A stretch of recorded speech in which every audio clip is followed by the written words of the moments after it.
ప్రణేమ ప్రళేమ episode 33. Hello friends, story నచ్చితే తప్పకుండా comment చేయండి. వీడియో లైక్ చేయడం మాత్రం మర్చిపోకండి. ముందు రోజు అందరూ తిరుపతికి వెళ్ళి వచ్చి లేట్ నైట్ అవ్వడం వల్ల శ్యామ మరియు మేఘన, లాస్య ముగ్గురు కూడా డీప్ స్లీప్ లో ఉంటారు. తర్వాత రోజు ఎర్లీ మార్నింగ్ 6 గంటలకి డోర్ కాలింగ్ బెల్ మోగింది. మేఘన, శ్యామ, లాస్య గాఢ నిద్రలో ఉన్నారు. కృష్ణకి ఆ కాలింగ్ బెల్ సౌండ్ ఇరిటేషన్ గా అనిపించింది. వెంటనే లేచి రూమ్ బయటకొచ్చి శ్యామ ఉన్న రూమ్ వైపు చూస్తాడు. డోర్ ఇంకా ఓపెన్ చేసి ఉండదు. ఎవరు నిద్ర లేవలేదని కృష్ణకి అర్థమవుతుంది. సరే, ఎవరొచ్చారో చూద్దాం అని కృష్ణ వెళ్లి డోర్ ఓపెన్ చేస్తాడు. ఒక్కసారిగా కృష్ణకి పెద్ద షాక్ తగులుతుంది. ఎదురుగా నిలబడింది మరెవరో కాదు, స్నేహ. ఆమె ముఖంపై ఎంగేజ్మెంట్ క్యాన్సిల్ చేసుకున్నాడని కోపం లేదు, బదులుగా ఏదో ప్రతీకారంతో కూడిన చిరునవ్వు చాలా క్లియర్గా కనబడుతుంది. కళ్ళల్లో క్రూరత్వం స్పష్టంగా కనిపించాయి. సర్ప్రైజ్ కృష్ణ, నన్ను చూసి షాక్ అయ్యావా అంటూ స్నేహ లోపలికి అడుగు పెట్టడానికి సిద్ధమవుతుంది. కృష్ణ తలుపుకు అడ్డంగా నిలబడి, స్నేహ, నువ్విక్కడెందుకొచ్చావు? నీకిక్కడ పనేంటి అని కోపంగా అడుగుతాడు. అతని గొంతులో కంగారు స్పష్టంగా వినిపించింది. ఏమీ లేదు కృష్ణ, నాతో నీ ఎంగేజ్మెంట్ క్యాన్సిల్ చేసుకున్నావు కదా, నీకు థ్యాంక్స్ చెప్దామని వచ్చాను. నువ్వు శ్యామ కోసమే నాతో ఎంగేజ్మెంట్ క్యాన్సిల్ చేసుకున్నావని కూడా తెలుసు. కేవలం ఆ మిడిల్ క్లాస్ దానికోసం నాతో నువ్వు ఎంగేజ్మెంట్ క్యాన్సిల్ చేసుకుంటావా కృష్ణ అని గట్టిగా అరుస్తూ నిలదీస్తుంది స్నేహ. వెంటనే కృష్ణ, స్నేహ, ఇప్పుడు మాట్లాడాల్సిన విషయం కాదు, నేను నీతో తర్వాత మాట్లాడతాను, దయచేసి నువ్వు ఇక్కడి నుంచి వెళ్ళిపో అని చాలా కోపంగా సమాధానమిస్తాడు కృష్ణ. అయినా ఈ మిడిల్ క్లాస్ అమ్మాయిలు బాగా ఉన్నవాడిని చూసి బుట్టలో వేయడం చాలా కామన్ గా జరిగే విషయం. చాలా అందంగా రెడీ అయ్యి నిన్ను బుట్టలో బాగానే వేసింది శ్యామ. ఇవన్నీ నీకు అర్థం కావు కృష్ణ. శ్యామను వదిలేసి నన్ను పెళ్లి చేసుకో, లేదంటే నిన్ను ఎలా దక్కించుకోవాలో నాకు బాగా తెలుసు అని చాలా పొగరుగా మాట్లాడుతుంది స్నేహ. నిన్ను ఎట్టి పరిస్థితుల్లోనూ వదలని కృష్ణ అని అంటుంది. శ్యామని అన్ని మాటలు ఆనేసరికి కృష్ణకి ఎక్కడ లేని కోపం ఒక్కసారిగా వస్తుంది. కృష్ణ ఒక అడుగు ముందుకు వచ్చి స్నేహ కళ్ళలోకి సూటిగా చూశాడు. అతని కళ్ళలో ఉన్న కోపం చూసి స్నేహ షాక్ అవుతుంది. ఎందుకంటే కృష్ణని అంత కోపంగా చూడటం అదే మొదటిసారి. ఆప స్నేహ, నా శ్యామ గురించి ఇంకో ఒక్క మాటైనా నువ్వు తప్పుగా మాట్లాడితే నేనేం చేస్తానో నాకే తెలీదు. అయినా నీలాంటి డబ్బు పిచ్చి మనిషికి ఏమర్థమవుతుంది నా శ్యామ గురించి? శ్యామ కాలి గోటికి కూడా నువ్వు సరిపోవు. తన సంస్కారం, తన మంచితనం, తన అమాయకత్వం ఇవేమి నీకు అర్థం కావు. నువ్వు కేవలం ముఖంపై మెరుగులని, డబ్బుని మాత్రమే చూస్తావు.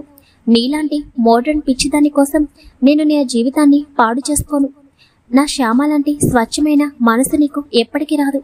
అవును, నేను శ్యామ కోసమే నీ ఎంగేజ్మెంట్ని క్యాన్సిల్ చేసుకున్నాను. నీకిష్టం వచ్చింది చేసుకో, కానీ నా శ్యామ జోలికి వస్తే సహించను, అర్థమైందా అని కృష్ణ తన స్టైల్లో గట్టిగా స్పష్టంగా వార్నింగ్ ఇచ్చాడు. అతని మాటల్లో ఉన్న ధీమా, కోపం స్నేహను షాక్ గురిచేస్తాయి.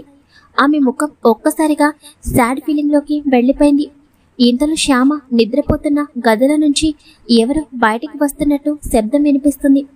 ఇద్దరు ఒక్కసారిగా ఎవరో వస్తున్నారని ఆ గది వైపు చూడటం మొదలు పెడతారు. వెంటనే కృష్ణ స్నేహ చెయ్యి పట్టుకుని బయటకు తీసుకుని వెళ్తాడు. చూడు స్నేహ, నువ్వంటే నాకు ఇష్టం లేదు. ఈ విషయం నీకు చాలాసార్లు చెప్పడానికి ట్రై చేశాను, కానీ ఒక ఆడపిల్లను ముఖం మీద రిజెక్ట్ చేయడం అంత మంచి విషయం కాదు. అందుకని నా బిహేవియర్ ద్వారా నీకు తెలియచేయాలి అనుకున్నాను. కానీ నువ్వు అసలు నన్ను పట్టించుకోకుండా పూర్తిగా నీ వైపే ఆలోచించుకుంటూ కూర్చున్నావు. ఇక నుంచి నా లైఫ్లోకి నువ్వు రావడానికి నేను యాక్సెప్ట్ చేయను. వెంటనే నువ్వు ఇక్కడ నుంచి అర్జెంటుగా వెళ్ళిపో. ఇక్కడ నుండి వెళ్ళకపోతే నా కోపాన్ని నువ్వు తట్టుకోలేవు. గెట్ అవుట్ అని కార్ డోర్ ఓపెన్ చేసి స్నేహని కారులోకి తోసేస్తాడు. డ్రైవర్ వైపు ఒక్కసారిగా సీరియస్ గా చూస్తాడు కృష్ణ. డ్రైవర్కి అర్థమవుతుంది ఇక్కడ నుంచి వెళ్ళకపోతే మరిన్ని ప్రమాదాలు జరిగే అవకాశం ఉంది అని. వెంటనే డ్రైవర్ కార్ స్టార్ట్ చేసి స్నేహను ముంబై తీసుకువెళ్ళడానికి బయలుదేరతాడు. కృష్ణని అంత కోపంగా చూడటం స్నేహకి అదే మొదటిసారి కావడం వలన ఏమీ మాట్లాడలేకపోతుంది. పైగా కృష్ణ అంత కఠినంగా చెప్పేసరికి స్నేహకి మరింత కోపం పెరిగిపోతుంది. కారులో కూర్చుని కృష్ణ వైపు చూస్తూ, చాలా త్వరలోనే నిన్ను నా కొంగుకు కట్టేసుకుంటాను, ఆ శ్యామని ఏం చేయాలో నాకు బాగా తెలుసు. మళ్ళీ కలుద్దాం కృష్ణ అని మనసులో అనుకుంటుంది. స్నేహ వెళ్లిపోయిన తర్వాత కృష్ణ వేగంగా ఇంటి లోపలికి వచ్చి డోర్స్ క్లోజ్ చేస్తాడు. స్నేహని ఎవరు చూడలేదని కృష్ణ అనుకుంటాడు.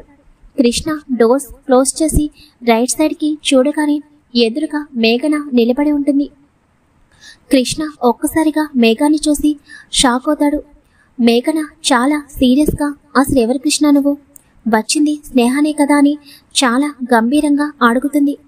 స్నేహ విషయం మేఘనకి ఎలా తెలిసిందా అని కృష్ణ మనసులో ఆలోచిస్తూ ఉంటాడు. ఒకవేళ శ్యామ మేఘనకి అంతా చెప్పేసిందా?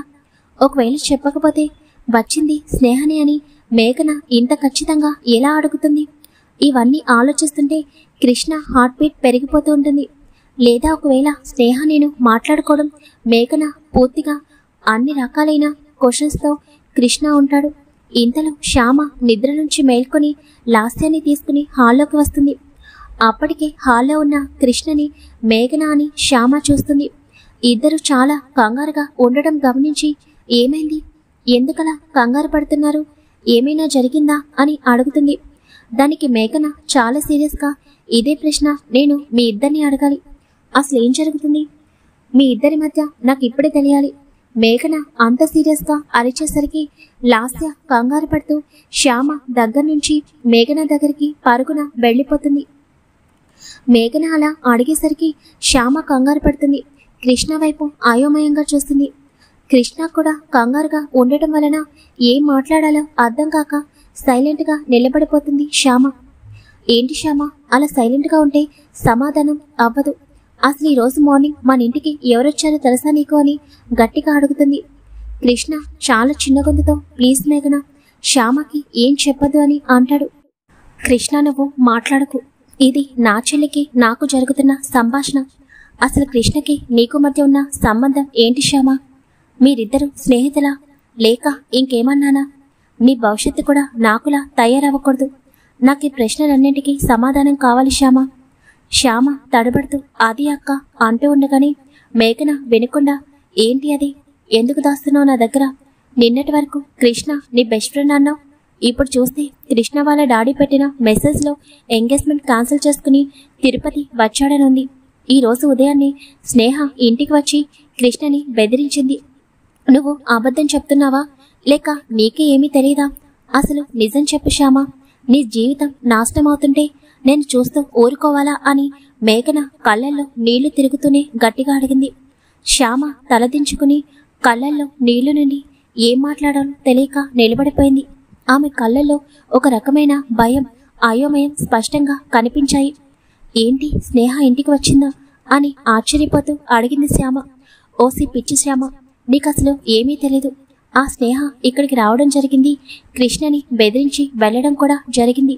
వీరిద్దరి మధ్య జరిగే ఈ గొడవలలో నీకేదైనా అవుతుందేమో అని నేను భయపడుతున్నానని మేఘన కంటతడి పెట్టుకుంటుంది. కృష్ణకి ఏం మాట్లాడాలో తెలీదు. అది కాదు మేఘన అని దగ్గరికి వస్తాడు. మీరు భయపడాల్సిందేమీ లేదు. శ్యామకి నా వైపు నుంచి ఎటువంటి ఇబ్బంది లేకుండా చూసుకునే బాధ్యత నాది అని చెబుతూ ఉంటే మేఘన కృష్ణని మాటలు నాకు అసలు నమ్మబుద్ధి కావడం లేదు. అసలు నువ్వు ఎవరు శ్యామకి ఇప్పుడే తెలియాలి. మరి కృష్ణ గురించి మేఘన శ్యామకి అన్ని నిజాలు చెప్పబోతుందా? కృష్ణ మేఘన ఇంట్లోనే ఉన్నాడు అని ఎలా కనుక్కోగలిగింది? శ్యామకి కృష్ణ గురించి పూర్తిగా నిజం తెలిస్తే కృష్ణ పరిస్థితి ఏంటి? మీకేమైనా తెలిస్తే కామెంట్ చేయండి. ఈ క్వశ్చన్స్ అన్ని ఆన్సర్ కావాలంటే నెక్స్ట్ ఎపిసోడ్ వరకు వెయిట్ చేయాలి. మరిన్ని కొత్త ఎపిసోడ్స్తో మళ్ళీ కలుసుకుందాం.